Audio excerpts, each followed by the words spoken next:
Bora, galera, para mais uma aula. Então, como vocês já sabem, aqui quem fala é o professor Lucas, e hoje a gente vai falar um pouquinho sobre a citologia. É isso mesmo, a citologia, que é a área da biologia da célula. Bora lá? Bom, pessoal, para a gente começar, vamos pensar um pouco. A gente sabe, né, que toda casa ela é constituída por blocos, não é verdade? Então, os blocos eles são as estruturas básicas para a construção da casa, não é isso? Da mesma forma, meus queridos, os seres vivos eles também vão apresentar uma estrutura básica e esta é chamada de célula. Então, a célula é a unidade funcional dos seres vivos. Então, todo ser vivo, de acordo com a teoria celular, é aquele que apresenta células. Fechado? Então, o primeiro cientista a estudar a célula, ele é conhecido como Robert Hooke. Ele fez esse estudo lá em 1667, através de um microscópio simples, como vocês conseguem ver aí na primeira imagem. Como foi que ele fez isso, professor? Ele pegou pequenos cortes de cortiça, ou seja, de uma planta morta, e ele foi observar nesse microscópio. Ao observar esses pedaços de cortiça, ele viu que o tecido dessa planta era cheio de cavidades, cheio de espaços vazios. Então, essas cavidades, esses espaços vazios, como vocês conseguem ver aí na imagem, ó, desse tecido, ele chamou de célula. A célula, pessoal, é uma estrutura muito pequena. Então, ela não é visualizada a olho nu. Então, para que a gente consiga visualizar a célula, é necessário o uso de equipamentos como os microscópios, tá certo? Então, Robert Hooke, ele utilizou um microscópio muito simples, claro, para a época era até avançado, mas hoje, com certeza, é um microscópio muito ultrapassado. Então, obviamente, diante de toda a evolução da tecnologia que a gente tem, hoje a gente tem equipamentos bem mais avançados, ou seja, que vai ajudar a gente visualizar melhor essas células. Então, o primeiro microscópio que eu trago aqui para vocês é esse estereomicroscópio, que é um microscópio mais simples e também conhecido como lupa. Esse microscópio, gente, como vocês veem aqui nessa imagem, ele consegue aumentar em até 50 vezes a imagem daquilo que está sendo observado sobre ele. Então, aqui, por exemplo, eu trago uma visualização a olho nu, ok? Então, aqui vocês veem pedacinhos de gravetos, pedacinhos de madeira, e aqui a gente tem a visualização desses gravetos na lupa. Então, quando a gente vai observar na lupa, a gente percebe estruturas que antes não eram visualizadas a olho nu, como esses fungos que vocês estão vendo aqui, ó. Então, tem esses fungos. Então, já aumenta, já melhora bastante a visualização, ok? Aí o segundo tipo de microscópio é chamado de microscópio óptico, e esse já é melhor e consegue aumentar em até 2.000 vezes a imagem que a gente está visualizando ali sobre ele. Então, aqui eu trago novamente a mesma imagem que a gente observou na lupa. Então, a gente via já os fungos, mas não conseguia ver detalhes. Agora, no microscópio óptico, olha só, aquele mesmo fungo que está ali, já está aqui, e a gente consegue visualizar com mais detalhes. Então, aqui a gente já consegue ver que esse fungo ele é formado por várias células. Olha só, cada pedacinho desse aqui, cada compartimentozinho desse, é chamado de célula. Então, esse fungo aqui, por exemplo, é formado por várias células. Então, o microscópio óptico, ele já traz uma melhor visualização, né? Então, ele já traz mais detalhes. E aí, por último, eu trago um outro exemplo de microscópio, que é chamado de microscópio eletrônico. É o top do momento. Então, o microscópio eletrônico, gente, ele pode aumentar em até 100.000 vezes a imagem do objeto que a gente está ali observando. Então, como exemplo, eu trouxe aí a imagem de um microscópio eletrônico, então é um equipamento bem grande, certo? É bem caro também. Então, algumas instituições é que vão ter esse equipamento, nem todas. Então, aqui eu trouxe o exemplo da visualização. Na primeira imagem, a gente visualiza aí algumas bactérias, a Escherichia coli, num microscópio óptico, ou seja, aquele anterior, mais simples um pouquinho. Então, a gente vê, ó, que a gente consegue visualizar as bactérias, mas não vê detalhe. Quando a gente vai para o microscópio eletrônico, essas mesmas bactérias, elas já são muito mais ampliadas as imagens delas, né? Então, a gente já consegue ver mais detalhes dessa célula, a gente consegue visualizar melhor. Então, resumidamente, a célula é a unidade básica dos seres vivos, ela é muito pequena, então, para a gente conseguir visualizá-las, é necessário o uso de equipamentos chamados de microscópios. Fechado? Vamos seguindo. Então, pessoal, quanto à estrutura dessa célula, a gente vai classificar elas em dois tipos. As células procarióticas, que são células mais simples. Na verdade, essas células procarióticas, acredita-se que foram as primeiras que surgiram na Terra.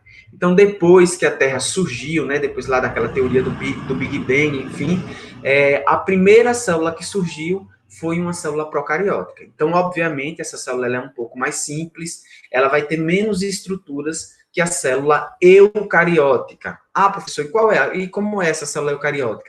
A célula eucariótica, ela surgiu depois da célula procariótica, então ela é uma célula já mais complexa, ela já vai apresentar mais estruturas do que a célula procariótica, tá bom? Pessoal, de forma geral, essas duas células, elas vão apresentar a membrana plasmática, tá? Essa membrana plasmática é a estrutura mais externa da célula e que vai determinar qual é a forma da célula. Se a célula ela vai ser mais arredondada, se ela vai ser mais quadrada. Então, o que determina a forma da célula, geralmente, é a membrana plasmática. A membrana também chamada de membrana celular, tá certo? Membrana plasmática e membrana celular é a mesma coisa. Depois, pessoal, as células, elas também vão apresentar uma estrutura interna, a cavidade da célula, que é chamada de citoplasma, certo? Então, tudo que fica dentro da membrana plasmática, toda aquela região dentro da membrana plasmática é chamada de citoplasma. E tanto a célula procariótica quanto a eucariótica também vai apresentar o citoplasma. Esse citoplasma, inclusive, ele é preenchido por um líquido, o citosol, que aí vai apresentar água, enzimas, DNA, RNA, vai apresentar um monte de substâncias ali dentro desse citosol, tá certo? E aí depois vai existir uma outra estrutura que vai ser diferente nos dois tipos de células, certo? No caso da célula procariótica, ela não tem o núcleo. Então, a célula procariótica não tem núcleo. Já a célula eucariótica vai apresentar um núcleo. Ok? Então, isso é uma diferença básica entre as duas células. No caso da célula procariótica, que não apresenta núcleo, ela vai apresentar uma região chamada de nucleóide. O que isso quer dizer, professor?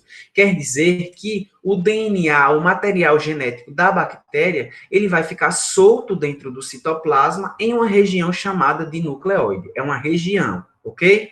Já a célula eucariótica vai apresentar o DNA, o material genético, dentro do núcleo da célula, ou seja, o DNA vai ficar preso dentro desse núcleo, separado do citoplasma. Então, isso é uma diferença básica entre os dois tipos de célula.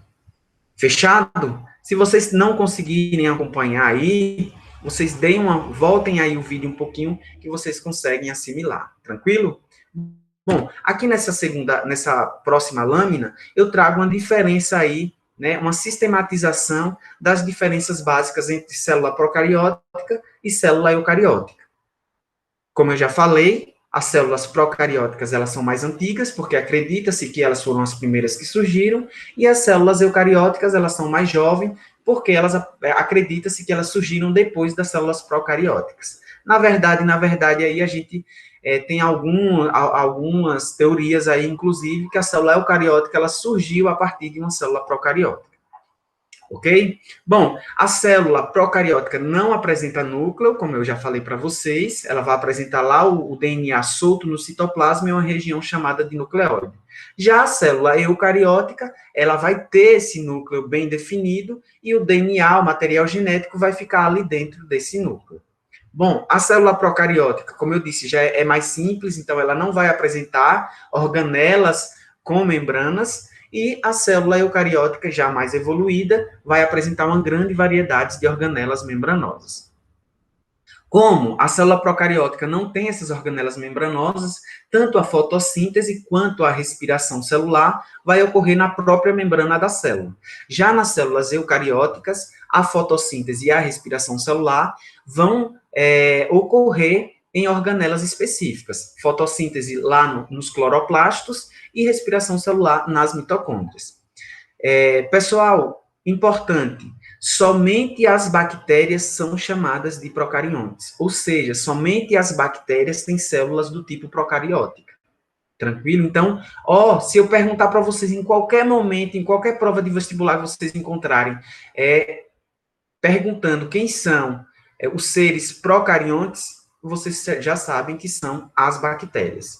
E todos os demais seres vivos, ou seja, todos aqueles que são formados por células, todos os outros, eles são seres eucariontes, ou seja, formados por células eucarióticas. Protozoários, algas, plantas, fungos e animais. Fácil demais, né, pessoal? Qualquer coisa, vocês voltam e revisam.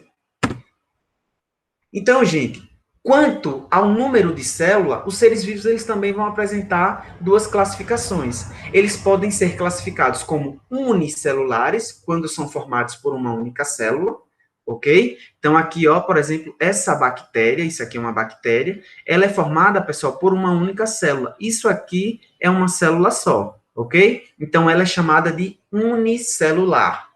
Outros seres vivos que podem ser unicelulares são os protozoários, algumas algas, a maioria das algas, na verdade, boa parte delas, e alguns fungos, ok? E os outros seres vivos, que são formados por muitas células, 2 células ou mais, eles são classificados como seres multicelulares. Aí eu trouxe como exemplo essa onça, né, do reino animal, e ela vai ter aí, por exemplo, nessa segunda imagem, eu trouxe um corte do seu tecido, acredito que do tecido epitelial. Então, aqui a gente consegue ver, os espaços vazios, as cavidades que Robert Hooke visualizou lá no microscópio simples dele. Então, cada um desses espaços aqui, desses compartimentos, é uma célula. Logo, são várias células. Então, por isso, essa onça ela é classificada como um ser multicelular.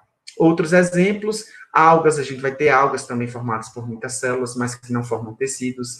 A gente vai ter as plantas, boa parte dos fungos e, como eu já falei, os animais. Tranquilo, né? Pessoal, quanto à forma da célula, a célula, ela pode receber diferentes nomes, tá? Então, as células, elas vão ter diferentes formas, muitas vezes relacionadas à função que essa célula vai desempenhar no organismo, no tecido, então, elas vão receber nomes diferentes.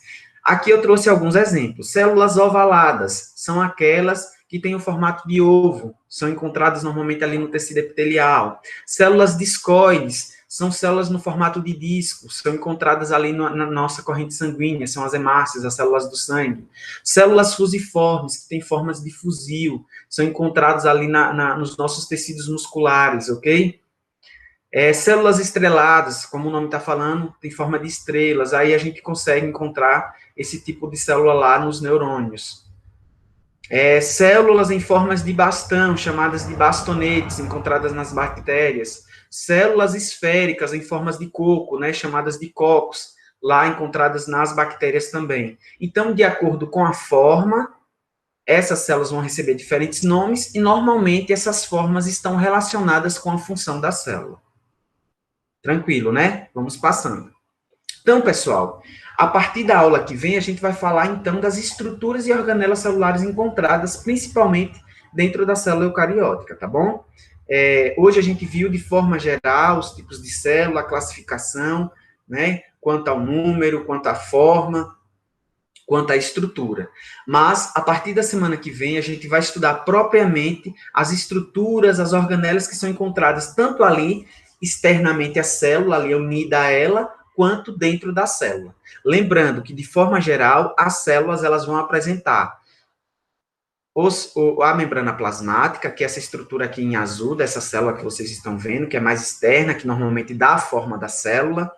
Nós vamos ter aí o citoplasma, que vocês estão vendo aí em laranja, que é todo esse espaço, ok? E o núcleo, que é essa estrutura aí em lilás. Então, todo esse espaço entre a membrana plasmática e o núcleo é chamado de citoplasma. Esse citoplasma é preenchido por um líquido, que vocês estão vendo aí em laranja, e imerso nesse líquido, a gente vai ter aí as organelas e estruturas celulares. Então, nas próximas aulas, a gente vai estudar detalhes na função, na estrutura dessas organelas aí dentro da célula. Fechado? Então, fica aí a atividade para vocês fazerem para essa semana, atividade 1 e 2, e a gente se vê na próxima aula. Um abraço.